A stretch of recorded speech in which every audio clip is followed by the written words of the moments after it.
Kisah Sang Penakluk. Jika sahabat menyukai cerita ini jangan lupa like, komen dan share. Terima kasih. Bab tahun 1085 sampai tahun 1088. Wei Weiyan dan 12 pangeran dari klan darah berencana untuk memukul Kevin Ye dengan pukulan mematikan ketika dia kehilangan tongkat Kunpeng. Namun, kekuatan yang ditunjukkan oleh seorang penguasa darah dan 12 pangeran darah benar-benar di luar kemampuan orang biasa untuk melawan. Namun, di hadapan Kevin Ye, yang telah memasuki tingkat realisasi ketiga dengan 9 putaran dewa dan iblis, 13 manusia burung bersayap jelas tidak cukup untuk dilihat.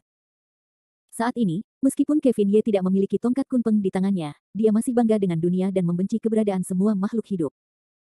Setelah suara teredam Buddha menyebar ke seluruh Mythkina, sosok Kevin Ye mulai meroket di bawah cahaya keemasan. Baik Wei Weiyan atau 12 pangeran darah, mereka semua adalah makhluk gelap. Mereka takut pada cahaya keemasan Sekte Tao Timur. Tiba-tiba, Wei Weiyan dan 12 pangeran dari klan darah semuanya merasakan sensasi terbakar di sekujur tubuh mereka. Cahaya keemasan Buddha menerpa klan darah ini tanpa basa-basi, yang membuat mereka merasa sangat tidak nyaman. Buddhisme, dan Taoisme sama-sama mempraktikkan. Di tanah, Nalan Gongyu juga menatap Kevin Ye di langit dan bergumam. Ini adalah pertama kalinya Kevin Ye menunjukkan kekuatannya yang sebenarnya di depan Nalan Gongyu dan para pemain pedang biru ini. Nalan Gongyu samar-samar ingat bahwa ketika Kevin Ye baru saja memblokir pedang penghakiman dari 12 pangeran dari keluarga darah, dia jelas menggunakan sihir Tao Timur. Namun sekarang tubuh Kevin Ye telah berubah dan seluruh tubuhnya dipenuhi dengan cahaya keemasan Buddha. Terlebih lagi, seluruh tubuh Kevin Ye tidak hanya ditutupi dengan cahaya keemasan Buddha, tetapi juga mengungkapkan tubuh emas Buddha. Sekarang Kevin Ye berdiri di panggung teratai emas di udara. Lingkaran cahaya di belakangnya mekar dalam lingkaran dan membakar mata semua orang yang hadir. Cahaya yang menyilaukan dan tubuh yang membumbung tinggi membuat orang tidak berani menatap langsung ke arahnya. Kekuatan-kekuatannya telah membuat takut pasukan SAL di darat. Meskipun saat ini ada puluhan ribu orang di pasukan SAR, bahkan sebagai tentara bayaran, mereka belum pernah mengalami pertempuran seperti itu. Awalnya, para prajurit di pasukan SAR hanya dalam keadaan kesurupan dan ragu-ragu. Namun, ketika mereka melihat tubuh Buddha emas Kevin Ye, mereka semua tercengang. Di bawah serangan tim pedang biru, pasukan SAR, yang awalnya seperti air pasang, sudah mulai melarikan diri ke segala arah di bawah goncangan tubuh emas Kevin Ye di langit. Terlebih lagi, mereka bahkan berlutut dengan keras dan melantunkan dengan khusyuk, Buddha, Buddha, Buddha. Pertempuran di kota Mythkina ini tampaknya telah berakhir saat ini. Meskipun puluhan ribu orang di resimen SAR tidak dapat dibunuh, mereka telah mulai melarikan diri ke segala arah.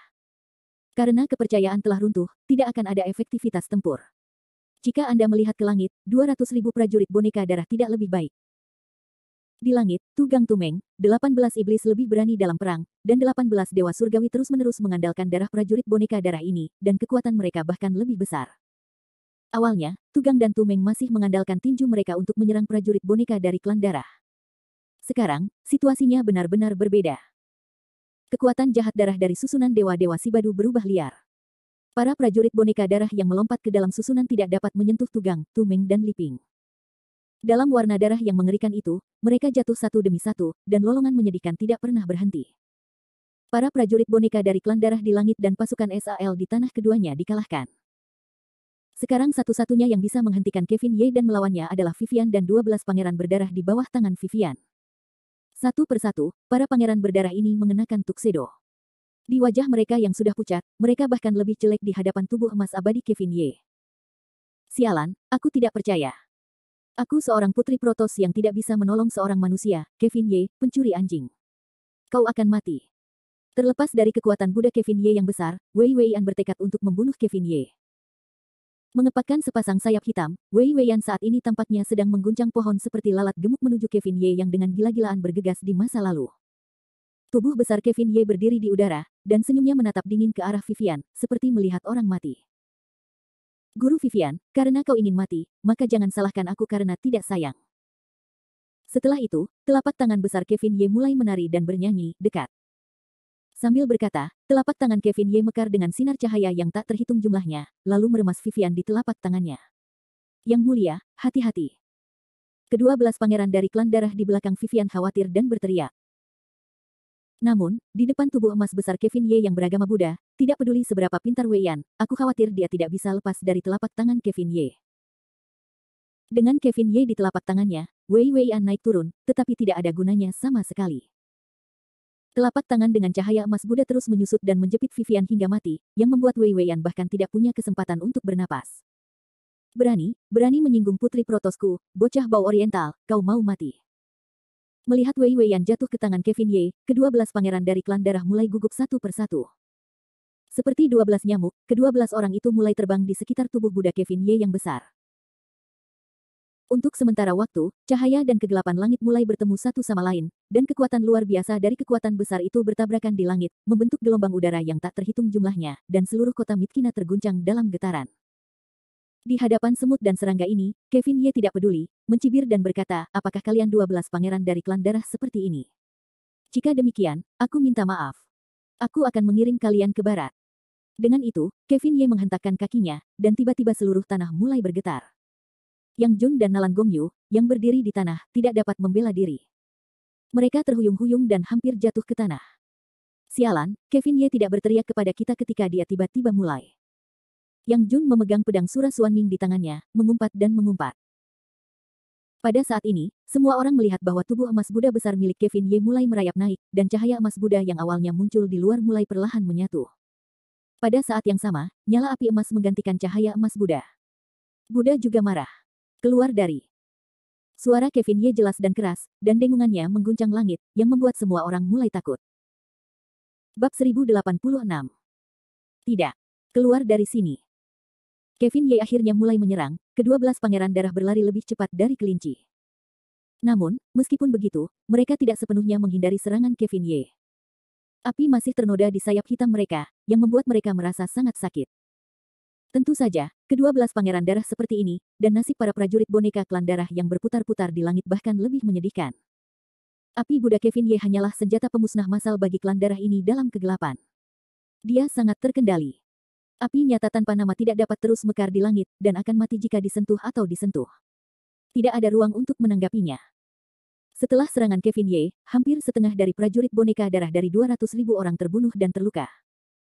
Satu persatu, mereka menjadi mayat, dan mereka jatuh dengan keras ke tanah. Tiba-tiba, mereka kehilangan vitalitas mereka. Mengerikan, sangat mengerikan. Berdiri di tanah, Yang Jun menatap langit yang gelap dan para prajurit boneka darah yang jatuh seperti tetesan air hujan. Dia berseru ngeri. Saat ini, Nalan Gongyu terdiam, karena dia takut untuk mengatakan sepatah kata pun. Bagaimanapun, bahkan jika itu adalah pedang biru, bahkan Nalan Gongyu belum pernah melihat orang yang tidak tahu malu seperti Kevin Ye. Menggoyangkan sayap hitam di tubuhnya, kedua belas pangeran dari klan darah berjuang untuk hidup mereka untuk melarikan diri. Setelah melompat keluar dari jarak yang jauh, kedua belas monster tua, yang telah hidup selama ribuan tahun, terus mengangkat dada mereka ke atas dan ke bawah. Mereka menatap Kevin Ye di langit dan tubuh emas Buddha yang gemetar. Apakah ini iblis timur yang legendaris? Mengerikan. Mengerikan juga. Pada saat ini, kedua belas pangeran dari klan darah benar-benar linglung, dan bahkan rasa sakit mereka telah terlupakan. Sekarang yang menghantui mereka adalah bagaimana cara melarikan diri, karena orang di seberangnya sama sekali tidak terkalahkan. Mereka bahkan mulai ragu, bahkan jika darah kaisar datang, mampu mengatasi pemuda timur yang mengerikan ini. Meskipun tidak satu pun dari kedua belas raja darah, itu juga merupakan pukulan berat. Menurut mereka, sama sekali tidak baik untuk terlibat dengan Kevin Ye lagi. Jangankan menyelamatkan yang mulia, saya khawatir bahkan jika mereka semua diisi, mereka tidak akan berguna. Berdiri di belakang kerumunan, dia mendengar seorang raja berkata, saudara-saudara, tampaknya kita tidak dapat melawan Dewa Iblis Timur di pihak yang berlawanan. Menurut pendapat saya, sebaiknya kita mundur saja. Setelah kita kembali, kita dapat pergi ke kantor kaisar kita untuk membahas tindakan balasan, dan biarkan kaisar kita secara pribadi menyelesaikan bocah timur yang mengerikan ini. Karena salah satu dari mereka mulai mundur, pangeran lainnya secara alami menanggapi secara berurutan, ya, saya pikir Dewa Iblis Timur hanya dapat diperiksa dan diseimbangkan oleh kaisar saya sendiri. Saya setuju dengan Pangeran Zaka. Saya setuju dengan Anda. Dalam sekejap, 10 dari 12 pangeran semuanya menyatakan kesediaan mereka untuk mundur. Bagaimanapun, jika situasinya harus diperjuangkan lagi, itu akan menjadi jalan buntu. Sebaliknya, lebih aman untuk melarikan diri kembali ke kuil gelap. Bahkan jika kaisar darah marah, itu juga merupakan pelanggaran hukum. Kaisar keluarganya tidak akan menjadi gila dan memotong semua pangerannya. Tetapi beberapa orang di kerumunan tidak setuju dengan Pangeran Zaka. Pangeran itu tampak sangat muda, dan wajahnya penuh dengan kemarahan. Sekelompok pengecut, untuk kembali kepada Anda, pangeran ini akan tinggal di sini untuk menyelamatkan Yang Mulia Putri. Saya tidak percaya bahwa Protoss kita yang agung akan dikalahkan oleh seorang sosok timur. Itu tidak masuk akal, Pangeran Lola, ini bukan masalah ambisi. 12 dari kita semua telah dikalahkan. Sekarang terserah padamu sendiri untuk mengalahkan Iblis Timur. Ya, Pangeran Lola, sebaiknya kau mendengarkan nasihat Pangeran Zaka dan merahasiakan pegunungan hijau itu. Tidak penting untuk mundur sejenak. Ini masalah besar yang akan kita hadapi di masa depan. Melihat semua pangeran lainnya membujuk diri mereka sendiri, pangeran bernama Lola itu memiliki wajah muram dan mendengus dengan keras. Namun, di langit saat ini, tubuh emas Buddha yang diubah oleh Kevin Ye tidak mengejar para pangeran darah yang melarikan diri. Sebaliknya, ia mengambil kembali sihirnya dan berubah menjadi bentuk manusia. Saat ini, Putri Darah, Douglas Vivian, masih berada di tangan Kevin Ye, tidak dapat bergerak. Kevin Ye, kau manusia terkutuk, kau lepaskan aku, kau cepat lepaskan aku. Kau merampok bejana suci Protoss dariku, dan sekarang kau telah mempermalukanku beberapa kali. Aku bersumpah bahwa aku tidak akan membiarkanmu pergi. Di hadapan Vivian yang menggertakkan giginya, Kevin Ye hanya tersenyum dingin. Nona Vivian, Anda tidak bisa mengatakan itu. Anda mencoba membunuh saya beberapa kali sebelum Anda mengambil senjata suci dari klan darah Anda hanya untuk memulihkan sedikit minat. Adapun mempermalukan Anda memintanya, dan Anda tidak ada hubungannya dengan orang lain. Anda. Wei Weian meledak marah, menatap Kevin Ye dengan ganas, dan kemudian membuka mulut besar di depan wajah Kevin Ye. Dua taring tajam itu menusuk langsung ke pergelangan tangan Kevin Ye. Namun, Kevin Ye tetap tenang dan berkata dengan senyum tipis, jika Anda tidak setuju, Anda akan menggigit orang. Anda benar-benar tidak masuk akal. Meskipun begitu, Kevin Ye tidak melawan. Dia melihat taring Wei Weian menggigit pergelangan tangannya. Namun, tak lama kemudian, raut wajah Vivian berubah dan menjadi ketakutan. Keringat dingin di dahinya mengalir dan ekspresinya yang menahan sakit melonjak di atas kertas. Tiba-tiba, terdengar bunyi klik di udara yang kacau. Kemudian, dua taring tajam Wei Weian dari klan darah tidak dapat menembus pergelangan tangan Kevin Ye, tetapi semuanya patah. Bagaimana ini bisa terjadi, gigiku, gigiku. Rasa sakit Vivian adalah tatapan yang menggeliat dan ganas terhadap Kevin Ye. Namun saat ini, Kevin Ye bahkan bercanda, Guru Wei Weian, Anda tidak perlu ekspresi sedih ini. Itu hanya dua gigi. Jika Anda mematahkannya, Anda harus kembali untuk bertatahkan emas. Dikatakan bahwa klan darah Anda sangat kaya sehingga Anda masih memiliki sejumlah uang jika Anda ingin datang ke sini. Wei Wei marah ketika dia tenang dan berkata, Kevin Ye, aku membunuhmu, aku membunuhmu. Keributan gila, Wei Weian telah kehilangan akal sehatnya saat ini, ingin mati bersama Kevin Ye. Kevin Ye hanya merasakan napas gelap Vivian di tangannya.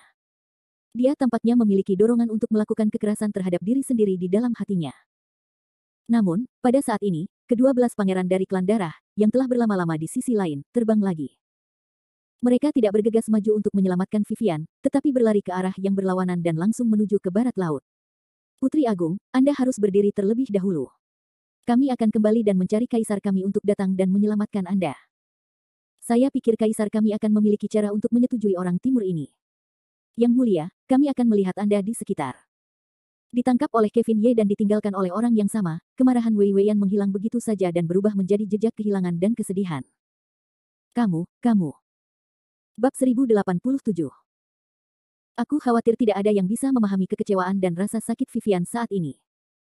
Dibandingkan dengan ditangkap oleh musuh, ditinggalkan oleh rekannya, itu akan lebih menyakiti hati muda Vivian. 12 pangeran berdarah, 12 paman nominal mereka tidak ingin menyelamatkan mereka setelah mereka ditangkap oleh Kevin Ye. Sebaliknya, mereka melarikan diri dengan tergesa-gesa dan meninggalkan hidup dan mati mereka sendiri. Tiba-tiba, hati Vivian yang meledak sendiri telah sepenuhnya musnah. Ekspresi yang tertinggal di wajah cantiknya hanyalah kekecewaan. Oh, Putri Vivian yang malang, sepertinya kamu telah ditinggalkan oleh klanmu. Saat ini, Kevin Ye semakin menyipitkan matanya, menggoda putri berdarah yang telah bertarung dengannya beberapa kali. Atas ejekan Kevin Ye, Wei Weian hanya mendengus dingin, dan tidak memberikan jawaban apapun. Jelas, Vivian saat ini tidak ingin menghadapi kenyataan yang kejam ini. Tetapi kenyataan adalah kenyataan, bukan kamu ingin melarikan diri untuk melarikan diri. Awalnya, Kevin Ye berpikir bahwa klan darah dalam legenda itu sangat mulia dan tak tertandingi, tetapi sekarang tampaknya klan darah dan manusia sama saja. Di dalam hati mereka, mereka juga memiliki keegoisan teman-teman yang sudah meninggal dan orang-orang miskin. Sifat manusia seperti ini tidak dapat dihindari oleh klan darah. Bagaimanapun, Kevin Ye datang ke Yunan Selatan hanya untuk bertanggung jawab atas situasi di Yunan Selatan, dan dia tidak bertanggung jawab untuk menghancurkan seluruh kuil gelap. Jadi karena mereka melarikan diri, mereka melarikan diri. Seluruh orang itu tergantung di langit, dan Kevin Ye menatap Vivian dengan rasa ingin tahu saat ini. Matanya masih memiliki senyum tipis, tetapi senyum ini membuat Wei Weian merasa berbulu di sekujur tubuhnya. Dengungan dingin lainnya, Wei Weian menatap Kevin Ye dengan napas tidak enak. Tampaknya dia tidak terlalu takut pada Kevin Ye. Bagaimanapun, Wei Weian dan Kevin Ye tidak bertarung sekali atau dua kali. Kevin Ye, kamu tidak perlu menunjukkan senyum menjijikkan ini. Hari ini aku, Wei Weian, sekali lagi jatuh ke tanganmu. Jika kamu ingin membunuhku, kamu dapat melakukan apapun yang kamu inginkan. Aku, Wei Weian, adalah putri Protos dan tidak akan pernah cemberut. Saat ini, Vivian menghadapi monster seperti Kevin Ye. Ketika menghadapi kematian, dia menunjukkan ekspresi angkuh. Namun, Kevin Ye memiringkan kepalanya, tersenyum pada Wei Weian, Guru Wei Weian, apakah aku mengatakan ingin membunuhmu? Kata-kata Kevin Ye membuat Wei Weian terkejut, lalu berkata dengan aneh ke arah Kevin Ye, aku sudah beberapa kali bertanya kepadamu, apakah kamu tidak ingin membunuhku? Aku tidak berpikir kamu begitu baik. Jelas kata-kata Vivian memiliki jejak penghinaan dan ejekan. Berniat baik. Kevin Ye bertanya, lalu berkata sambil tersenyum, benarkah, aku Kevin Ye bukan orang baik. Aku tidak membunuhmu hanya karena tidak perlu. Aku datang ke Yunnan Selatan hanya untuk menangani urusan Sal dan situasi di Myanmar. Aku tidak ada hubungannya denganmu dan kuil gelapmu. Seperti yang kau lihat, jika aku ingin bertarung, tidak ada satupun dari 12 pangeran dari klan darahmu yang bisa melarikan diri. Setelah jeda dalam suaranya, Kevin Ye melanjutkan, tetapi bahkan jika aku membunuh ke-12 orang itu, tampaknya itu tidak baik untukku. Aku, Kevin Ye, telah sendirian sejak aku keluar dari dunia ini. Aku tidak ingin memiliki hubungan dengan kuil gelapmu. Jadi biarkan mereka kembali, atau beritahu ayahmu, Kaisar Darah, untuk tidak datang ke timur. Atas kata-kata Kevin Ye, Wei Weian menjadi skeptis, tatapan tidak percaya pada Kevin Ye. Setelah sekian lama, Vivian tidak bisa mendapatkan jalan keluar yang baik, tetapi bagaimanapun juga, kau telah mengambil tangan iblis dalam protosku. Sepertinya sudah terlambat bagimu untuk berdamai dengan protosku. Demi tangan kanan iblis, ayahku akan datang ke timur dan membunuhmu. Membunuhku. Kevin Ye mencibir, aku khawatir dia belum memiliki cara ini. Setelah jeda, Kevin Ye melanjutkan, juga, kau mungkin telah salah memahami maksudku tadi. Aku tidak ingin berdamai dengan keluargamu tadi. Aku malas dan tidak suka masalah yang tidak perlu.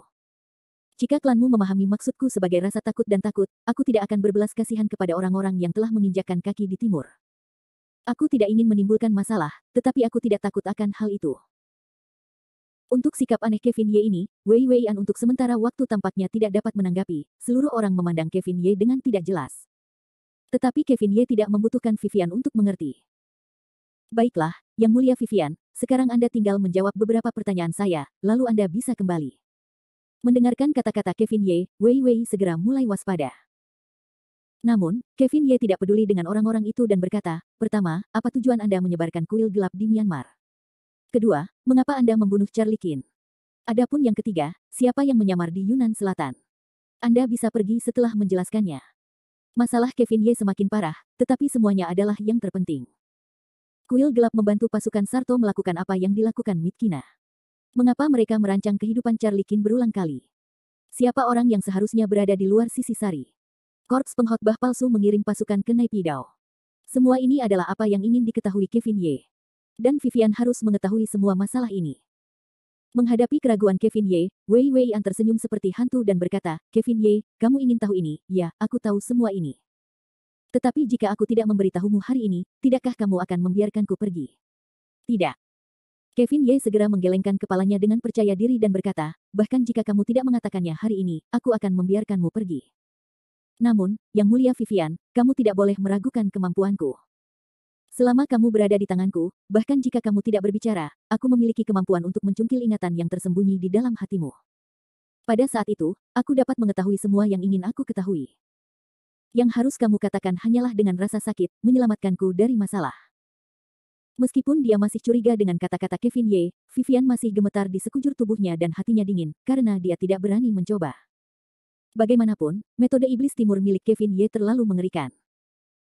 Setelah memikirkannya sejenak, Vivian menghela nafas, baiklah, Kevin Ye, kamu menang. Aku telah membuat rencana yang sangat tepat di Myanmar, tetapi aku tidak dapat membunuhmu.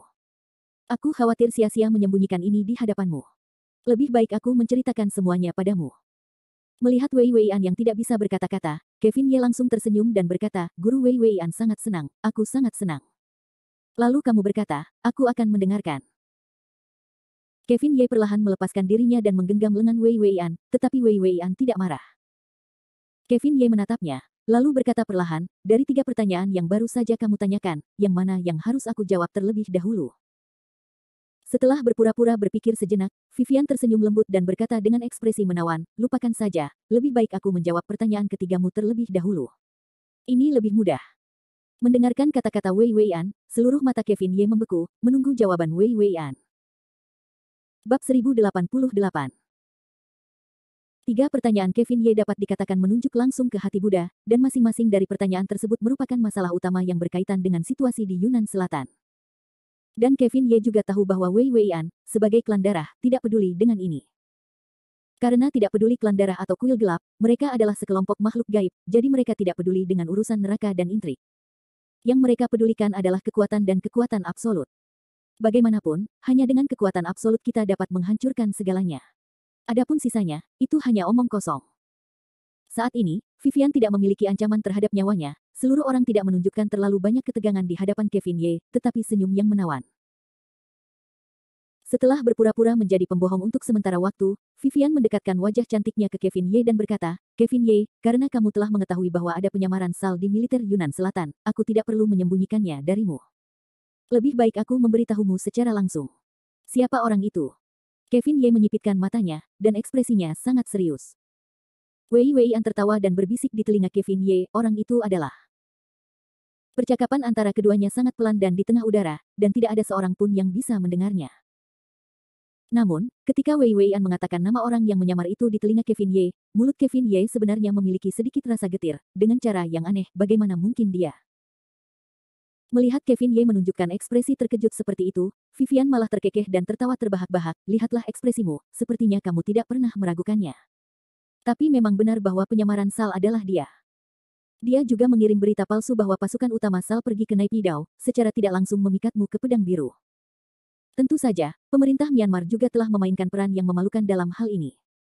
Kevin Ye mendengus dingin, sepertinya permintaan bantuan pemerintah Myanmar selalu merupakan penipuan. Tiba-tiba Kevin Ye ingin mengerti banyak hal. Jika bukan bantuan pemerintah Burma, bagaimana mungkin pasukan utama SAL mengintai di Myitkyina, dan bagaimana Kou Haitao tiba-tiba kehilangan kontak dengan Naypyidaw? Semua perhitungan ini hanya memiliki satu hasil. Pemerintah Burma mempermainkan Sarah. Ya, permintaan bantuan mereka adalah penipuan itu sendiri, atau mereka dan SAL memakai celana yang sama. Selama bertahun-tahun, alasan mengapa mereka membiarkan SAL duduk dengan tenang adalah agar mereka dapat membiarkan barang-barang putih memasuki Yunnan Selatan tanpa hambatan apapun. Setiap tahun, SAL akan memberi mereka dividen yang besar. Tentu saja, kata-kata ini tidak dapat diucapkan kepada orang luar, begitu. Aku mengerti semuanya. Tapi aku tidak menyangka bahwa yang menyamar itu adalah dia. Dia terkekeh, dan Vivian melanjutkan, apa yang aneh tentang ini? Bahkan jika dia berada di posisi tinggi, bahkan jika dia memimpin pasukan timur, dia bukan manusia biasa. Selama kamu manusia biasa, kamu akan memiliki kelemahan jika kamu makan biji-bijian. Salah satu anak haramnya yang terkecil adalah salah satu raja obat bius SAR, dan sekarang dia harus ditahan di Myitkyina. Jadi dia akan mendengarkan Sal Kevin Ye segera mencibir, dengan cara yang meremehkan, tidak menyangka kamu akan memahami sifat manusia dengan sangat saksama. Setelah jeda, Kevin Ye melanjutkan, baiklah, kamu telah menjawab pertanyaan ketiga. Mari kita bicarakan yang pertama dan yang kedua. Saya pikir pemerintah Burma dan SAL bertindak bersama. Saya khawatir tujuannya tidak sesederhana itu. Pasti ada bayangan kuil gelap di balik layar. Ah Wei Weian menghela nafas, Kevin Ye, kamu benar-benar orang yang mengerikan. Seperti yang kamu katakan, kuil gelap kita diatur di sini dengan sangat meriah, dan wajar untuk menggunakan cara yang sangat khusus. Apa yang ingin kau lakukan? Aku sangat penasaran. Timur dan Barat telah berdamai selama ratusan tahun. Mengapa kuil gelap tiba-tiba dalam masalah? Mendengar pertanyaan Kevin Ye, Wei Wei juga tidak ragu-ragu berkata, perampokan Timur dan Barat ini dapat dimusnahkan sepenuhnya dalam waktu 100 tahun.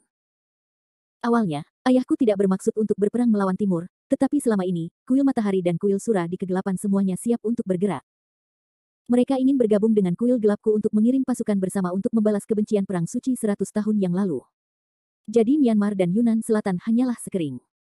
Tujuan awal kami sederhana, untuk memikat tim penegak hukum pedang biru untuk datang dan membunuh mereka semua. Begitu Pangeran Charlie Qin di timur meninggal, orang yang berkuasa di timur akan sangat marah, dan perang suci antara timur dan barat akan segera pecah. Kau pandai dalam perhitungan. Itu sebabnya kau ingin membunuh Charlie Qin. Tidak, itu hanya salah satu alasan. Alasan lainnya adalah situasi di ibu kota timur. Setelah jeda, Vivian melanjutkan, ibu kota timur mengirim surat beberapa hari yang lalu, mengatakan bahwa pemegang kekuasaan di timur ingin memindahkan Charlie Qin kembali untuk memimpin pertemuan keluarga emas di ibu kota Kekaisaran Timur. Namun, beberapa dari 10 keluarga emas teratas tidak ingin Charlie Qin kembali untuk mengaduk air keruh ini, sehingga kita dapat menyeret langkah Charlie Qin di Yunnan Selatan. Begitulah. Kevin Ye memiliki ekspresi seperti itu di wajahnya pada awalnya, dan kemudian berkata sambil mencibir, tetapi sejujurnya, hati kuil gelapmu benar-benar cukup besar, dan manajemenmu cukup luas, Anda seharusnya berpartisipasi dalam perang suci antara Timur dan Barat. Sekarang Anda ingin berpartisipasi dalam situasi ibu kota Timur.